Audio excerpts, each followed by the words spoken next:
Assalamualaikum warahmatullahi wabarakatuh.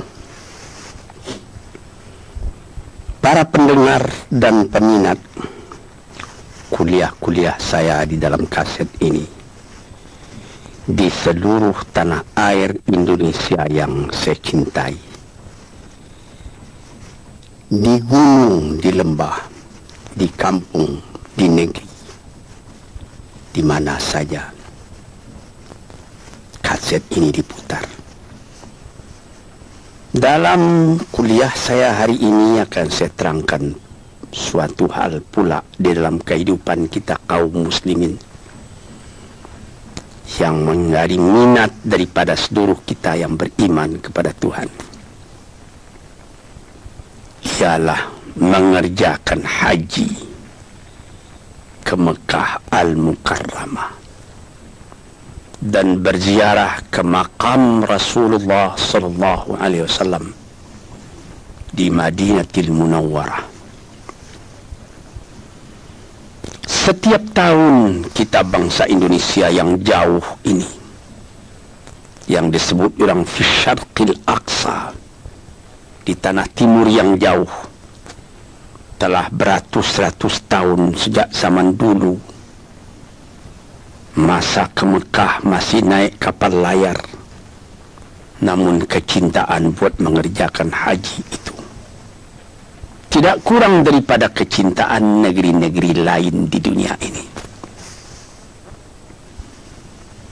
Saya sendiri pada mula-mula saya naik haji di tahun 1927 dalam usia baru 19 tahun.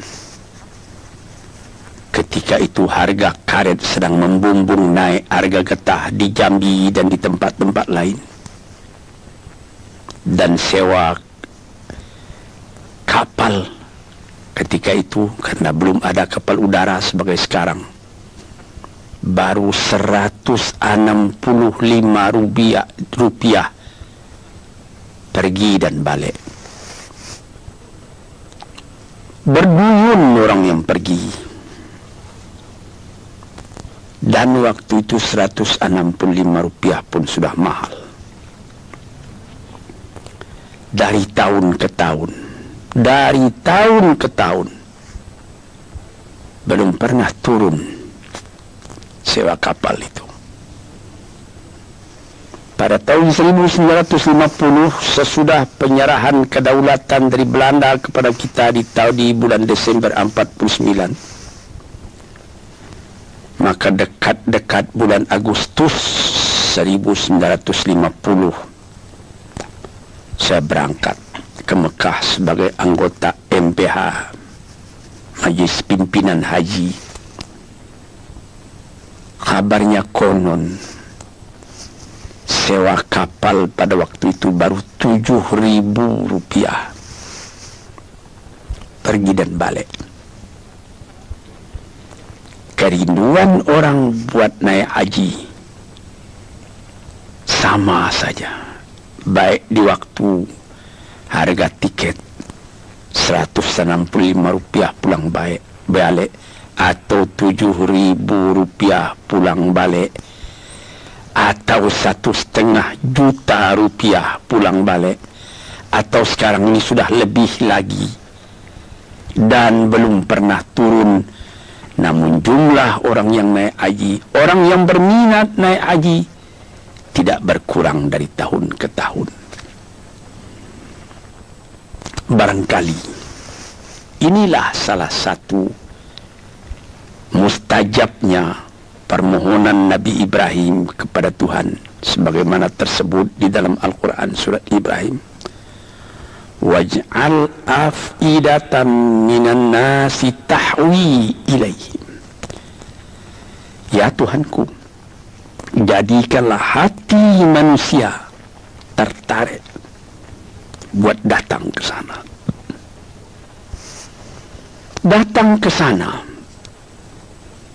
tidak sama dengan kita pergi piknik, tidak sama dengan kita menjadi turis ke Amerika atau ke London atau ke Paris, ke Roma atau ke Spanyol.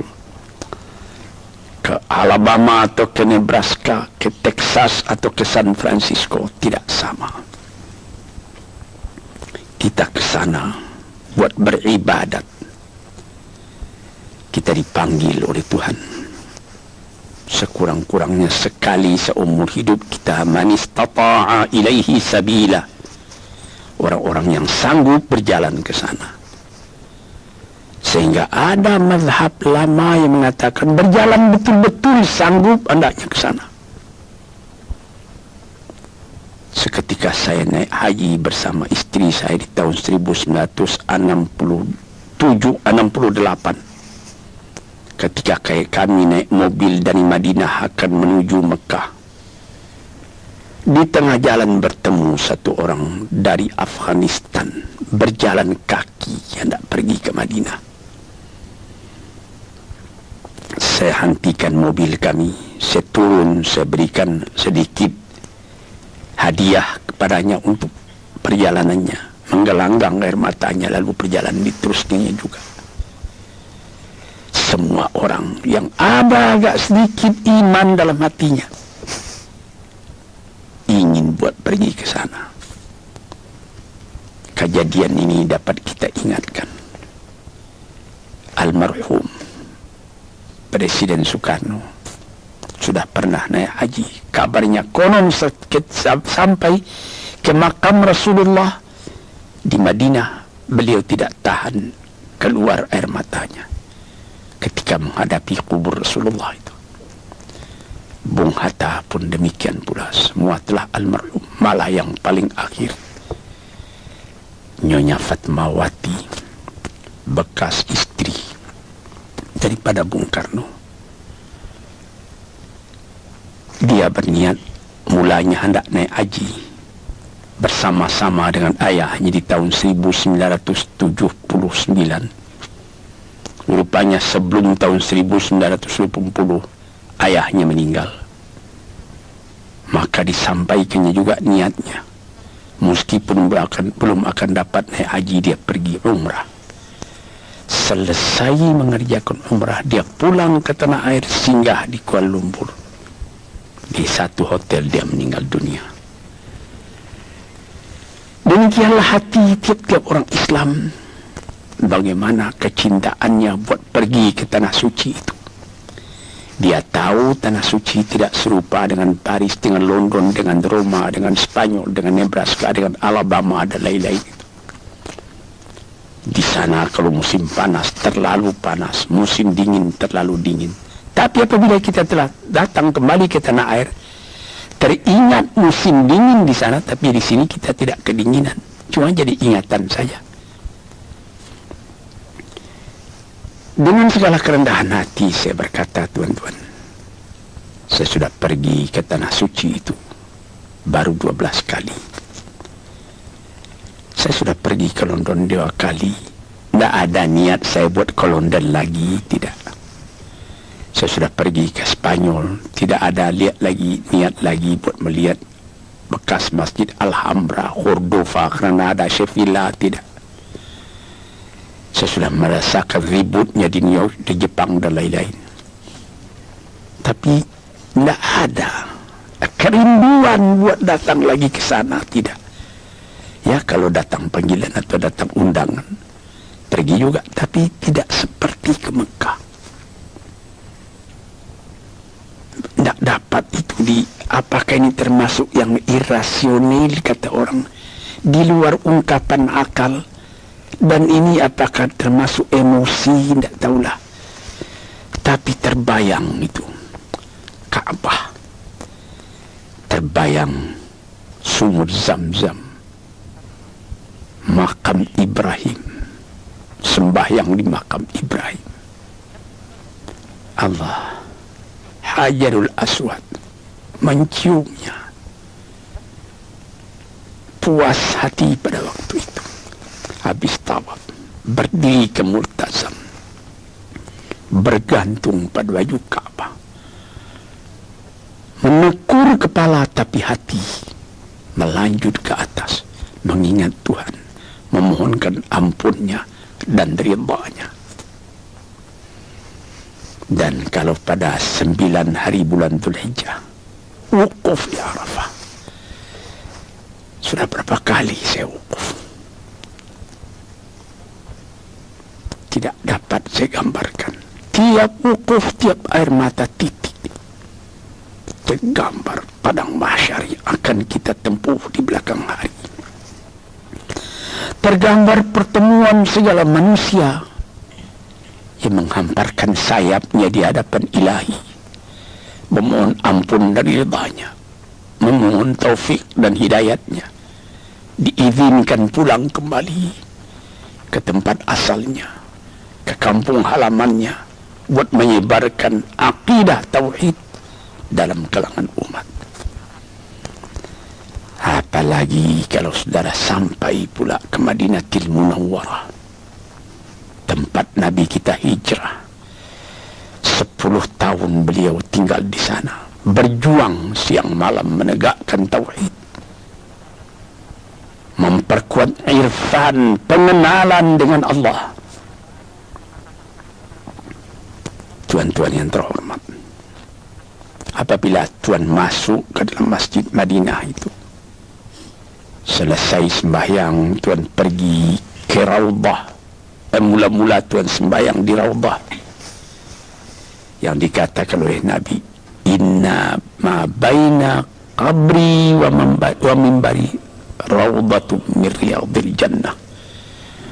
Di antara kuburku dan mimbarku ada suatu taman yang indah, taman surga katanya. Orang berkerumun sembahyang ke sana. Sesudah itu pergi ziarah ke kubur Rasulullah, mengucapkan salam kepada beliau, karena beliau sendiri mengatakan, segala salam yang engkau sampaikan kepadaku, aku dengar sampai, dan itu semua aku jawab. Tuan-tuan yang terhormat, inilah yang dinamakan di dalam ilmu tasawuf dzauq, perasaan dalam kehidupan ini.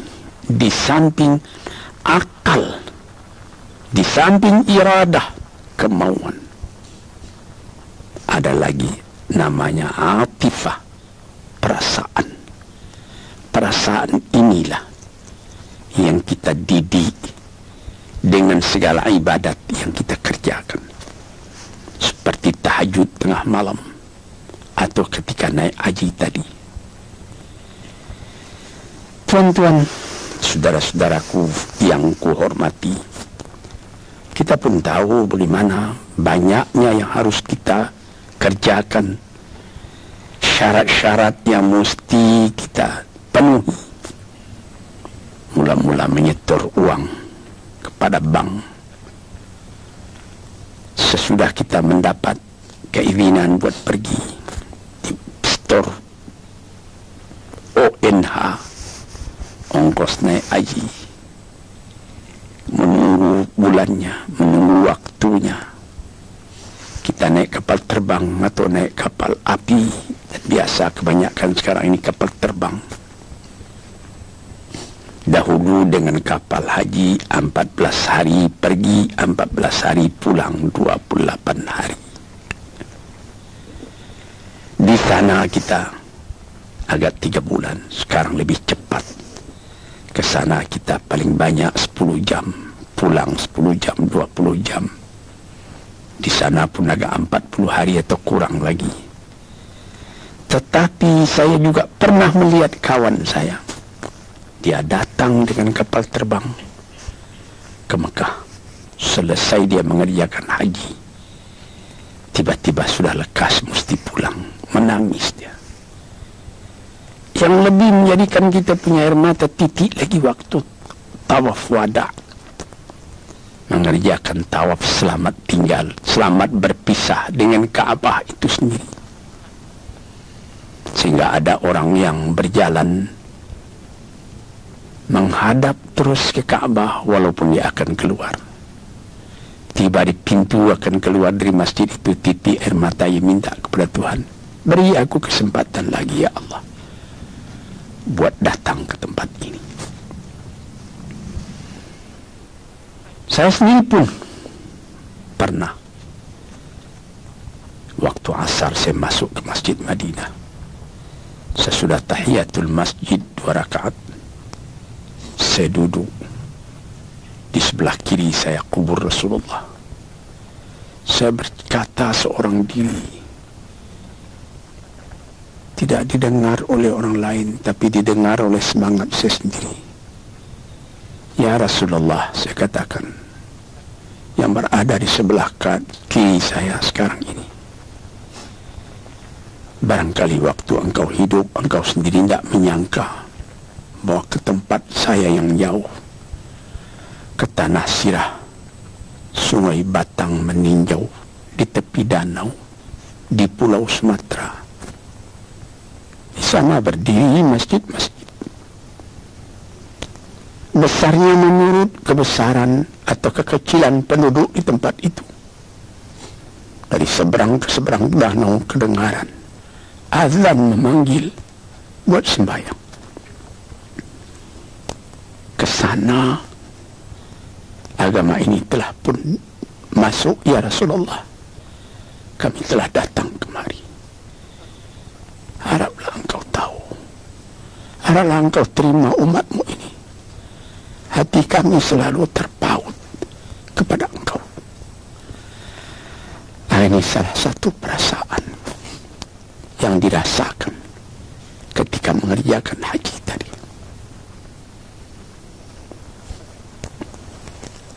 Pernah saya ketika menerangkan hal puasa menyebut bagaimanapun kerasnya peraturan, namun dispensasi mesti ada. Yaitu seperti naik haji tadi. Ada orang tua, umur sudah lebih 80 tahun. Kalau dibawa dengan kapal terbang pun sudah susah. Duduk di kapal terbang berjam-jam itu juga capek. Seperti sudah mau bercerai-cerai, rengkah-rengkah badannya itu kena angin. Orang yang begitu boleh menyuruhkan orang lain menghajikan atas namanya, asal saja orang lain tadi sudah haji pula lebih dulu untuk dirinya sendiri.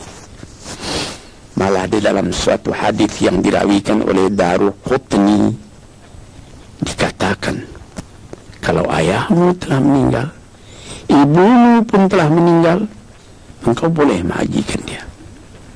Dahulukan menghajikan ibu, karena ada hadis mengatakan ibumu 3 kali Rasulullah mengatakan.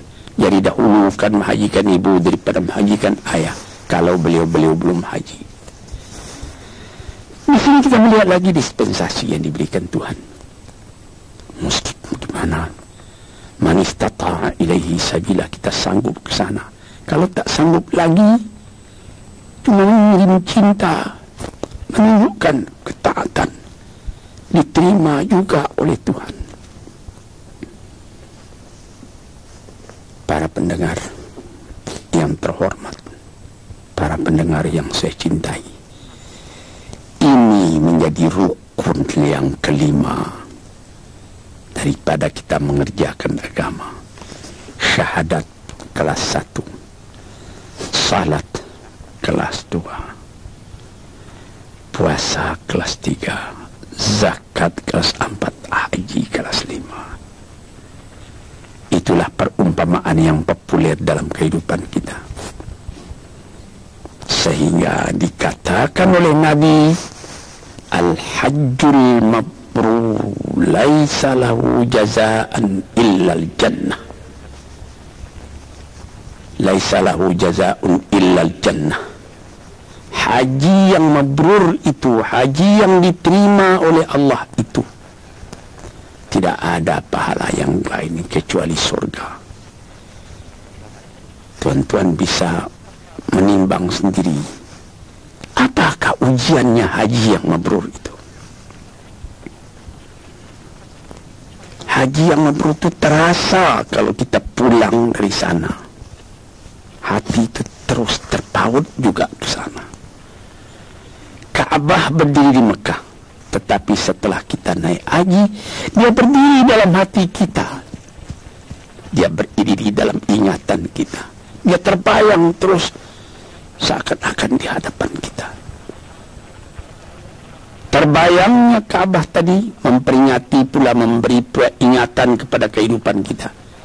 Akan hidup dengan tujuan yang tetap sampai bercerai nyawa dengan badan, bertali dengan Ka'bah. Menyembah kepada Allah, menghadapkan muka kepada kiblat. Sehingga sampai di negeri sendiri berubah hidup kita sendiri daripada yang kurang baik kepada yang lebih baik. Ini tanda daripada haji yang mabrur.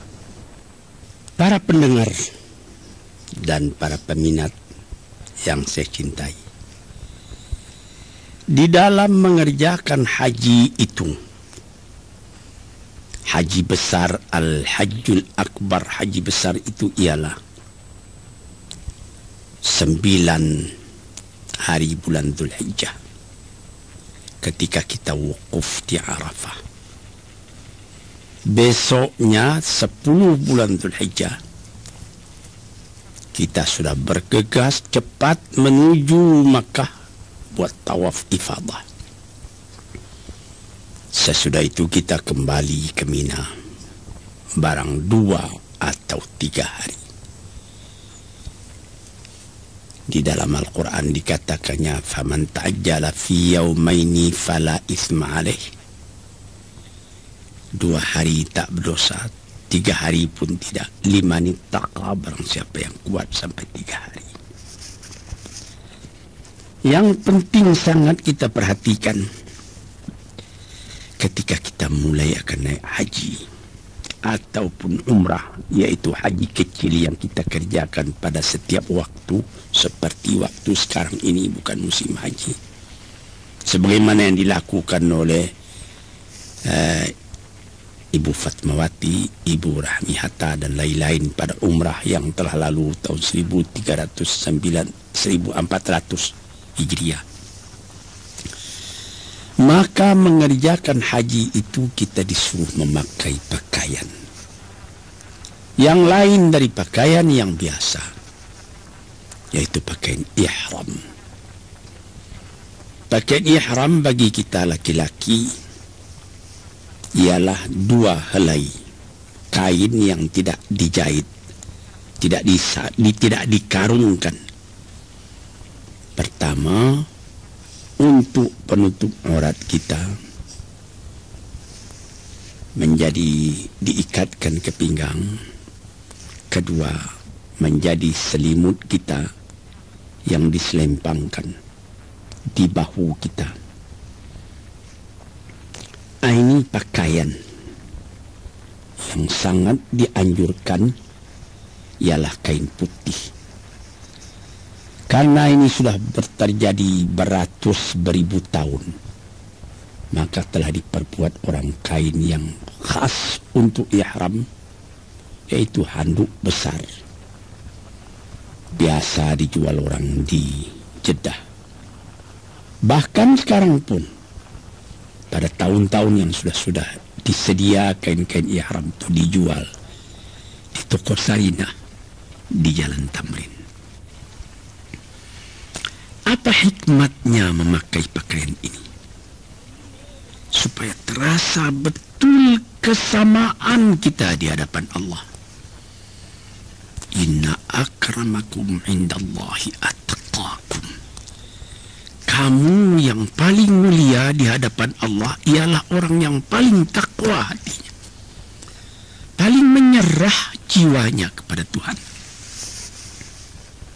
Jadi kalau sekiranya seorang jenderal dengan bintang 4 dan bintang-bintang jasa yang terletak di dada, itulah tanda dia jenderal. Hari itu ungkai pakaian jenderal itu, buka, ganti dengan pakaian ihram. Kalau sekiranya seorang berpangkat tinggi, atau dia kaisar, atau dia imperior, atau dia presiden sekalipun dengan pakaian-pakaian dinas tertentu, bintang gemerlapan pada dada, tanggalkan pada hari itu, ganti dengan pakaian ihram. Sehingga dapat kita lihat pada waktu ihram itu tidak ada perbedaan antara serdadu dengan jenderal, antara kapiten dengan letnan,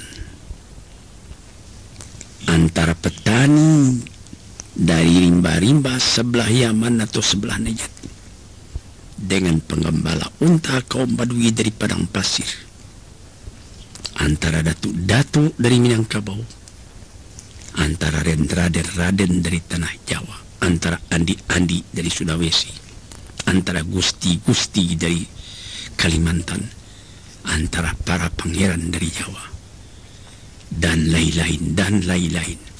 Tak ada perbedaan sama sekali. Orang semuanya memakai pakaian yang sama. Dan ada lagi tersebut di dalam suatu hadis, apabila ada orang sedang memakai pakaian ihram itu meninggal, kuburkanlah dia bersama dengan pakaian ihramnya itu. Jangan ditutup mukanya. Dikatakan bahwa nanti apabila kiamat datang, kam labithta yawman aw ba'da yawm, berapa lama yang kau tidur di sini? 1 hari ataupun setengah hari, katanya. Padahal ini sudah jutaan tahun. Apa yang lebih dulu dikeluarkannya? Labbaik Allahumma labbaik. Dia sangka dia masih mengerjakan haji. Labbaik Allahumma labbaik. Inilah yang kita baca selama kita mengerjakan ihram tadi. Labbaik Allahumma labbaik. Innal hamda wan ni'mata laka wal mulk la syarika lak. Ya Tuhanku, aku telah datang kemari memperkenankan panggilanmu. Aku telah datang.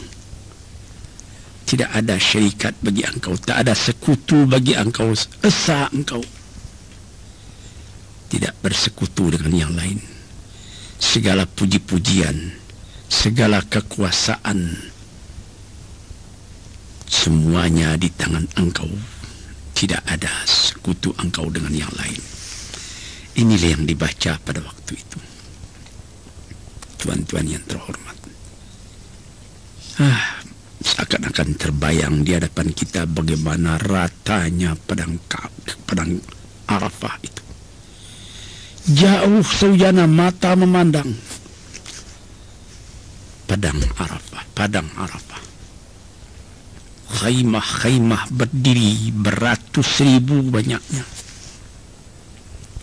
Sejak dari waktu zuhur sudah kedengaran orang membaca munajat, seruannya, ratapannya, pengaduannya, rintihannya kepada Tuhan. Minta diampuni dosanya, minta ditunjukkan jalan yang lurus dalam kehidupan, minta terang, an-nur, terang, jangan kegelapan. Tiap tahun, tiap pergi naik haji, wukuf di Arafah, terbenam ke dalam hati perasaan, sum-sum jiwa kita terasa kebahagiaan hati menjadi seorang muslim yang menyerahkan dirinya kepada Tuhan. Tuan-tuan, saudara-saudara, laki-laki dan perempuan, itulah yang saya pernahkan mengatakan pada permulaan perkataan saya tadi. Bagaimana terpautnya hati ke sana, hendak mengerjakan ibadat itu, dan bagaimana pula kerinduan orang hendak meneruskan ziarah kepada kubur Rasulullah, sehingga menjadi syair daripada ahli-ahli penyair mengatakan, ya Rasulullah, telah tertanam kerinduan hendak menziarahi engkau dalam jiwaku. Moga-moga Allah melimpahkan kurnia kepadaku sehingga ringan langkahku buat pergi menziarahi engkau itu. Syauqi ila haramin nabiyil hadi fa'asa afuzu bimaqsadi wa muradi. Kerinduanku ialah hendak pergi meniarap, menunjukkan cinta, menitikkan air mata, merindui engkau karena engkau pun rindu kepadaku. Moga-moga tercapailah maksudku ini. Saudara-saudara yang terhormat,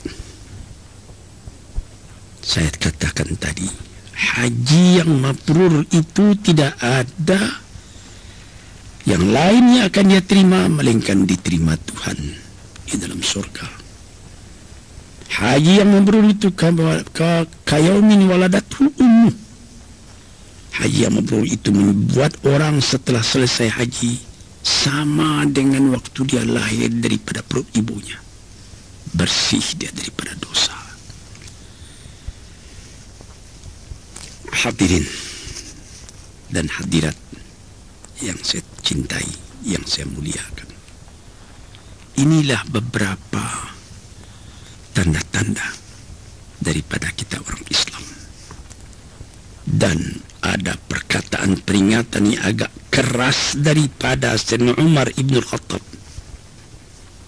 radhiyallahu anhu, sahabat Rasulullah, Amirul Mukminin. Beliau mengatakan, barang siapa yang tidak tergetar hatinya buat pergi ziarah, mengerjakan haji ke Mekah itu, saya takut katanya kalau dia mati menjadi orang Yahudi atau menjadi orang Nasrani katanya. Sebab itu di dalam zaman yang sebagai sekarang ini, alhamdulillah zaman damai, peperangan tidak ada, hubungan dunia bertambah dekat, bertambah rapat, terutama dengan kemajuan adanya kapal terbang sekarang ini. 427 Boeing, ada lagi pesawat baru yang lebih kencang. Itu semuanya menjadikan dekatnya, menjadikan mudahnya kita buat sampai ke tempat itu.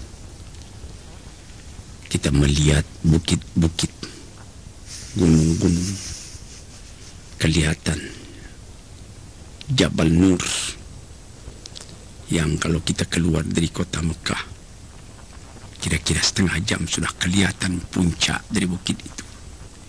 Dengan badan yang kuat, masih muda, kira-kira 2 jam sudah sampai ke atas.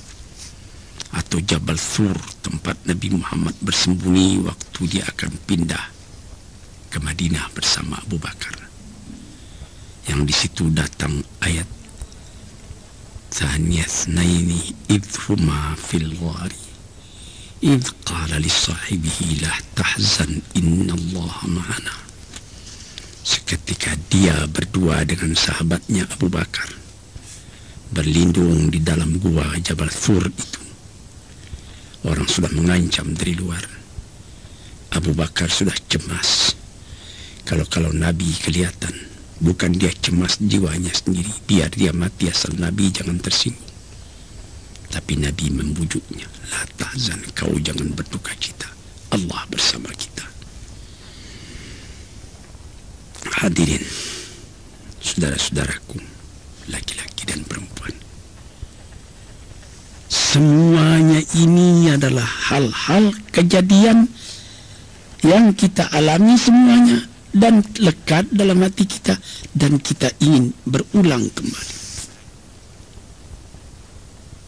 Apabila kita sa'i antara Safa dan Marwah, membaca doa-doa yang ma'thur daripada Rasulullah. Apabila sesudah itu kita punya kepala digunting rambut kita, tahallul namanya, kita sudah boleh memakai pakaian yang biasa kembali sesudah pakaian ihram. hati kita pun terang, muka kita pun jernih. Ada orang yang mengumpulkan uang dari tahun ke tahun. Ada seorang teman saya di Masjid Agung Al-Azhar. Boleh saya sebut namanya, Muhammad Tahar. Lebih 10 tahun dia mengumpulkan duit. Ingin hendak ke Mekah. Setelah hampir berangkat, uang belum cukup. Kalau ditambah 100.000 lagi itu bisa. Dia tambah-tambah. Datang, tahunnya akan datang. Rupanya sewa kapal ke Mekah bertambah naik. Uangnya tidak cukup juga. Akhirnya setelah hampir 10 tahun dia mengumpul uang. Tidak cukup juga. Beberapa orang dermawan memberinya tambah uang. Di antaranya almarhum Dr. Isa memberikan sehingga cukup dia pergi ke Mekah. Di tahun 1974 dia ke Mekah. Bukan main. Dalam kemiskinan tapi hati besar. Di dalam kesedihan tapi muka manja. Dia bangga dia kembali. Benar dikatakan bahwa orang ke Mekah hendaklah dengan ongkos yang cukup, dengan belanja yang penuh, jangan sampai minta kepada orang lain. Itu benar. Tetapi apakah agama menutup pintu bagi orang berbuat baik akan berbuat baik? Kalau begitu berapalah orang yang akan sempat pergi ke Mekah? Banyak kejadian orang memberikan, pergilah kami tolong. Pulangnya hatinya pun puas. Ini contoh fastabiqul khairat, berlomba berbuat kebajikan. Dan kebajikan yang utama itu man kasyafa muslimin kurbatan min kurabil dunia kasyafallahu lahu kurbatan min kurabi yaumil qiyamah. Barang siapa yang menolong seorang kesusahan dalam dunia ini, niscaya Allah pun akan menolongnya pula dari kesusahan di hari akhirat esok. Inilah gunanya silaturahim, rasa cinta, rasa sayang antara orang Islam sesama orang Islam. Satu lagi yang meninggalkan kesan yang dalam hati kita sampai di Mekah. Tidak ada perbedaan bangsa, tidak ada perbedaan kulit. Orang hitam terlalu hitam dari Afrika, dari Ghana, dari Guinea, dari Abyssinia. Hitamnya cuma gigi saja yang kelihatan putih. Orang putih dari Afrika Utara, dari Tunisia, dari Maroko, dari Aljazair, bertemu di waktu tawaf dengan bermacam-macam rukbah tadi. Orang dari Cina, orang dari Indonesia dengan badannya yang pendek-pendek, kecil-kecil, dipertemukan Allah, ditunjukkan oleh Tuhan kekuasaannya. Bagaimana dengan satu akidah, bangsa yang bertebaran di seluruh dunia itu dapat bersatu ke satu tempat, merendahkan diri kepada Allah Subhanahu wa Ta'ala. Ini padahal di dunia ini masih terdapat, di negeri-negeri yang katanya sudah maju, masih terdapat apa yang disebut apartheid, pembedaan warna kulit. Sebagai di Afrika Selatan sampai sekarang masih saja menjadi kemelut politik. Baru di Zimbabwe yang baru terlepas, di Rhodesia. Padahal di Amerika sendiri masih belum hilang, di negeri yang katanya sudah sangat maju. Di Mekah tidak ada itu perbedaan kulit begitu. Orang melihat di mana-mana ada orang hitam, ada orang putih, ada orang kuning. Di dalam Masjidil Haram beberapa orang hitam dari Afrika sedang duduk membaca zikir. Saya pernah melihat membaca wirid, entah kitab Dalailul Khairat, entah apa kitab yang lain. Tiba-tiba kelihatan oleh orang Perancis yang sedang jalan juga memegang kitab itu. Dia juga rupanya bacaannya itu, dia duduk ke tengah-tengah orang hitam-hitam tadi, turut berzikir bersama-sama, turut melagukan bersama-sama, spontan. Jiwa begini, tuan-tuan yang terhormat, yang cuma ada dalam Islam, termasuk akidah. Sehingga pernah di zaman Nabi sendiri, Abu Dzar, dia bertengkar dengan Bilal. Bilal itu hitam, lalu disebut oleh Abi Dzar, ya aswad, hitam. Marah Nabi. Bumi, katanya, langit dan bumi tidak seberat itu. Engkau menyebut orang, menghinakan orang dengan menyebut hai hitam. Menyesal Abu Dzar, dia letakkan pipinya di atas tanah. Injak olehmu, hai Bilal, kata, injak. Aku sudah telanjur. Itu tertulis dalam kehidupan orang muslimin. Inna akramakum indallahi atqakum. Kamu yang mulia di sisi Allah ialah orang yang takwa kepadanya. Tuan-tuan, saudara-saudara, hadirin hadirat yang mendengarkan kuliah di kaset ini, kalau belum ke Mekah, niatkanlah dalam hati. Apabila betul-betul sudah ada dalam hatimu niat yang suci, insya Allah akan saudara disampaikan oleh Tuhan. Apabila telah datang panggilan haji, moga-moga diberi Allah Ta'ala rezeki saudara bayar ONH-nya, berangkat ke Mekah, rasakan nyaman itu, berjumpa dengan kawan dari seluruh dunia, kesankan amalan itu dalam jiwa. Kemudian itu kembalilah ke tanah air, saudara akan menjadi orang baru dalam keadaan yang begini, keadaan di tanah air kita sendiri. Dan hati saudara pun insya Allah akan tambah lama, tambah dekat kepada masjid, tempat menekunkan hati mengingat Allah Subhanahu wa Ta'ala. Moga-moga menjadi haji yang mabrur, menjadi sa'i yang masykur, menjadi perniagaan rohani yang tidak pernah rugi. Sekianlah, moga-moga Allah memberikan rahmatnya kepada kita. Wassalamualaikum warahmatullahi wabarakatuh.